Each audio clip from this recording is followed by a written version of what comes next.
Pilipinas nagsisimula ng maramdaman ang dagsa ng mga pasaherong uuwi ngayong Semana Santa.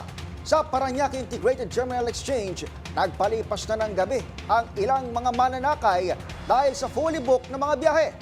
Ito ay sa gitna ng paghahabol ng mga kababayan natin na makauwi sa mga probinsya ngayong Holy Week Exodus. Ang buong detalye sa balitang yan, tutukan sa report ni Noche Cacas. Nakaalis na kanina umaga biyaheng Bicol Region ang ilang pasahero na nagpalipas ng gabi sa Parañaque Integrated Terminal Exchange. Di agad nakasakay ng bus ang naturang walk-in na passengers dahil walang available na masasakyan.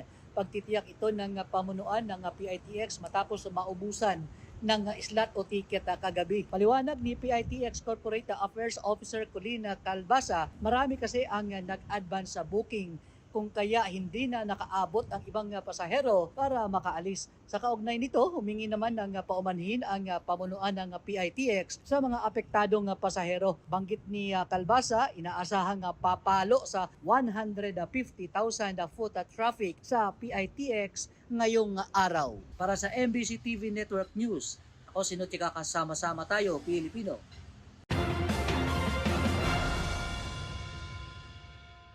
Nagbabala ang Maritime Industry Authority o Marina laban sa overloading ng mga pasahero sa mga pantalan sa bansa.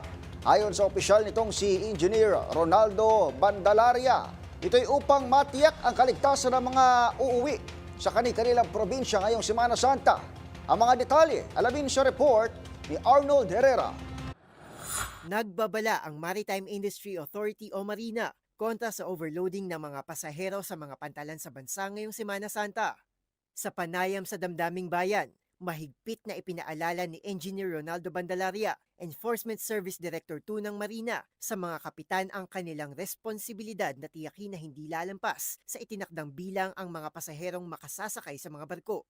Sa katunayan, 2 buwan pa lamang bago ang Semana Santa, mas pinaigting na ng ahensya ang pagbabantay sa compliance ng mga barkong pampasahero sa mga itinakdang safety standards. Para po maiwasan na nga po yung overloading din sa parte po ng Marina, nag-issue po tayo ng relaxation order.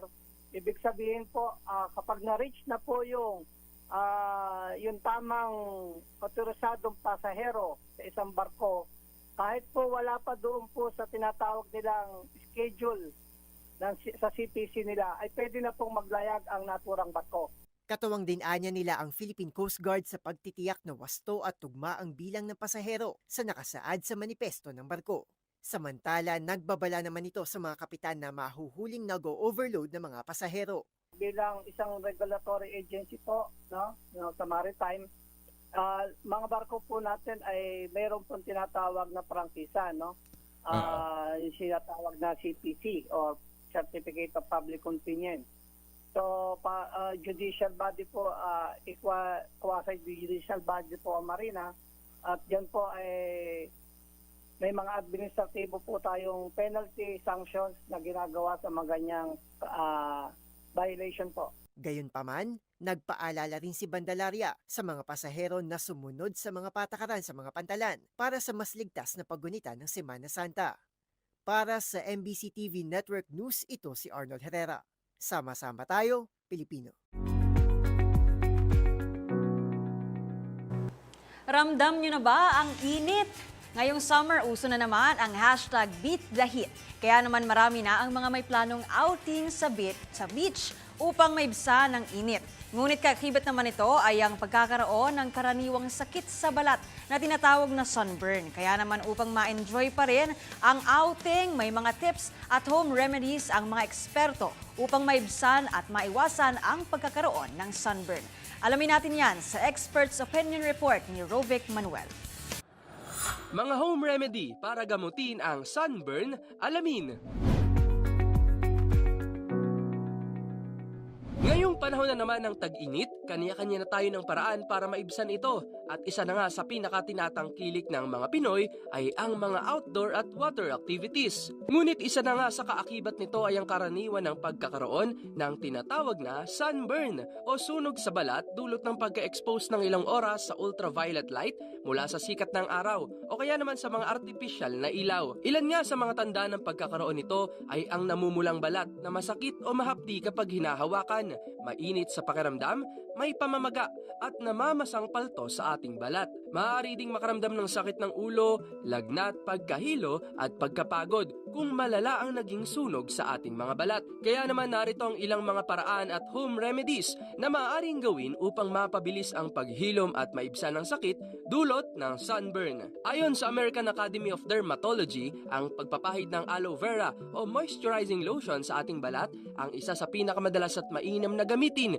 bilang natural na luna sa sunburn dahil ito ay may anti-inflammatory at cooling properties na nakatutulong na makapagpaginhawa sa pakiramdam.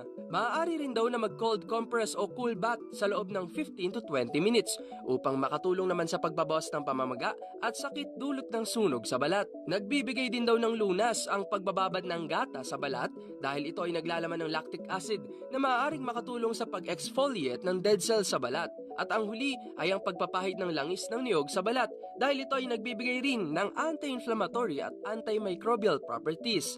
Bukod dito, nararapat na magpakonsulta naman sa doktor kung ang sunburn ay sinasamahan na ng mataas na lagnat, matinding sakit ng ulo, pagkalito, pagduduwal at panginginig. Paalala pa rin ng mga eksperto upang maiwasan nga ang pagkakaroon ng sunburn, dapat tayo ay maglagay ng sunscreen lotion, gumamit ng payong, sombrero at sunglasses, uminom ng maraming tubig tuwing tayo ay lalabas ng bahay, lalong-lalo na ngayong summer at outing season.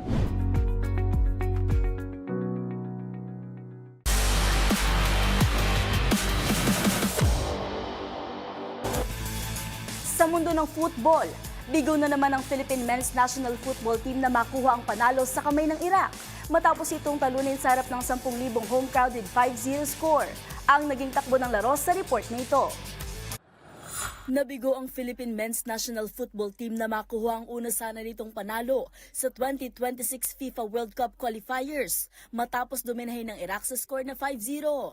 Sa harap ng higit 10,000 home crowd na nanood sa Rizal Memorial Stadium kagabi, natamo ng Pilipinas ang ikalaban nitong pagkatalo sa ilalim ng bago nitong head coach na si Tom St. Fit. Sa unang 14 na minuto pa lang ng laban, nakuha na agad ng Iraq ang first goal nito nang makapunto si Ayman Hussein dahil sa penalty. In the 30 minutes of the game, panibagong goal na naman ang napasa kamay ng kalaban at 7 minuto pa lang ang nakalilipas, sinundan agad ito ng isa pang goal mula kay Hussein. Magkakaroon na sana ng pagkakataon si Santi Roblico para maibigay sa Pilipinas ang una nitong goal, ngunit napigilan ito ng matinding depensa mula sa kalaban. Pagdating sa halftime, malaki na ang kalamangan ng Iraq with 3-0 score, ngunit isa pang goal ang muling pinakawalan naman ni Zidane Iqbal, making it 4-0. Hindi pa rito tumigil ang pagdodomina ng kalabang bansa dahil ibinigay pa ni Zaid Tagsinhanto siyang ikalamat huling score para sa Iraq.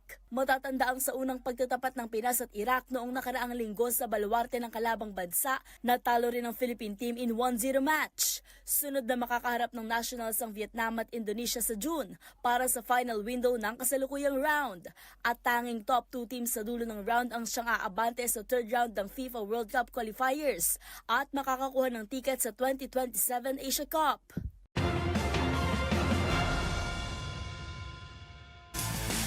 At yan ang mga latest updates sa mundo ng sports. Para sa MBC TV Network News, ito si Mili Borja, Sama-sama Tayo, Pilipino.